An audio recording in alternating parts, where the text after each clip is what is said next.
legislator, I learned pretty well from Montgomery County days and Assembly days. And, you know, the advocacy, the homework you do, I think it's, you know, part of my fabric to be an analytical type just by my training as an engineer. So I love to problem solve. I love to, you know, delve into breaking things apart and seeing what's sound, what's not. So that's good training for me. And I think the mix, the beauty of a legislative arena is that you have all kinds of backgrounds. You know, and it's not predominantly legal, but it's not necessarily legal. And as I love to Josh, my lawyer colleagues, you know, we're different. I'm not saying better, we're different. You defend right, wrong, good, bad, innocent, guilty. Engineers are trained to say, which 5 of these systems works? Which one of these would hold the traffic, weight, and volume across in a bridge that goes across this body of water? And okay, from these 5 that fit the test, which do you think is the best? Different approach, very analytical, just very structured, a different type of thinking. But I think it's important to have that thinking in the chain, especially now with a lot of technical issues. So, to answer your question, Mike, I mean, from county government, state government, to now federal, you know, that role is pretty much the same. You're there as a you know, an architect of the budget. You're advocating for, you know, the continuation of programs, of dismantling of some, and the introduction of new, and what the priorities should look like, and how much do you think we should spare from the monies available to us on these different things. That, you know, and has taught me a lot through the years. I knew that when I was at the county level, I wanted to be in Albany to change some things to make it more workable for the region. And now the same is true, trying to go to Washington to partner better and share my vision of what needs to be done. So that thing I had down, and that kind of was an expectation that that I had and that it's lived out. Probably, if you were to ask me just personally about some of the surprises, the amount of walking, without hesitation, that's probably one of the biggest surprises. So much so, you know, to look at the snapshot of Capitol Hill, it's like, okay, there it is.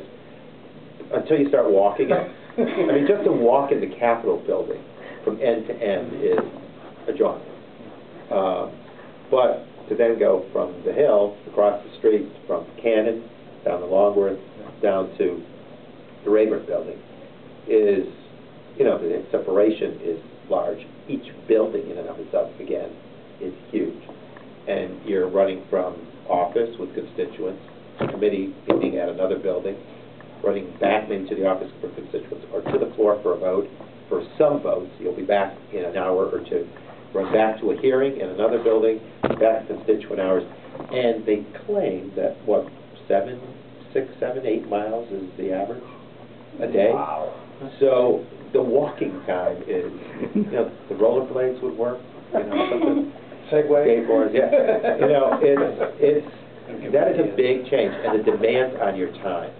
It's like, you know, it's constant. It's like the breathing room isn't there because, in fact, a lot of times for me, I have to like figure out what is the committee topic for the hearing, and because they may be going on at the same time. And I'll split my time, but where do I want to start? Because I'm on a number of subcommittees on science and tech, and we might be talking about energy innovation, so now I've got to be there. But then we may be talking in education and labor about the nutrition programs that I'm deeply invested in because I think kids need to learn on a full belly. And so I want to be there because I'm coming up with some concepts. So, you know, your time is just not your own. And then even after work hours, lucky for me, I found an apartment.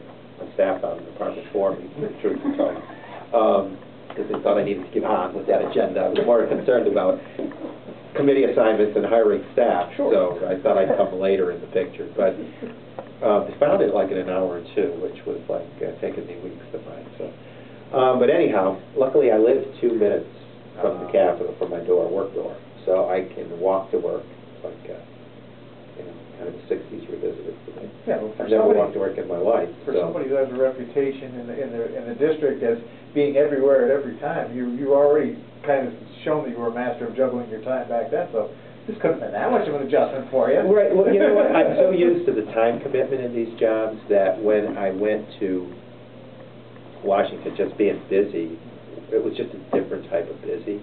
So my point being that being a 2-minute walk away from work and not having to worry about when is the traffic going to be heavy, or just how quick am I going to get home.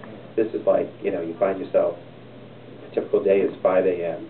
That's when I usually get up, sometimes ahead of the alarm clock because I've just programmed over the years, till maybe arriving home at 10, and a lot of it is just work, sometimes 11. Clinton knows the hours they put in Washington. Bo knows how many times you have to call the media to make certain that they're understanding what we're doing, and vice versa. But, it's just busy, and a lot of walking in there, and just a lot of management of time in a way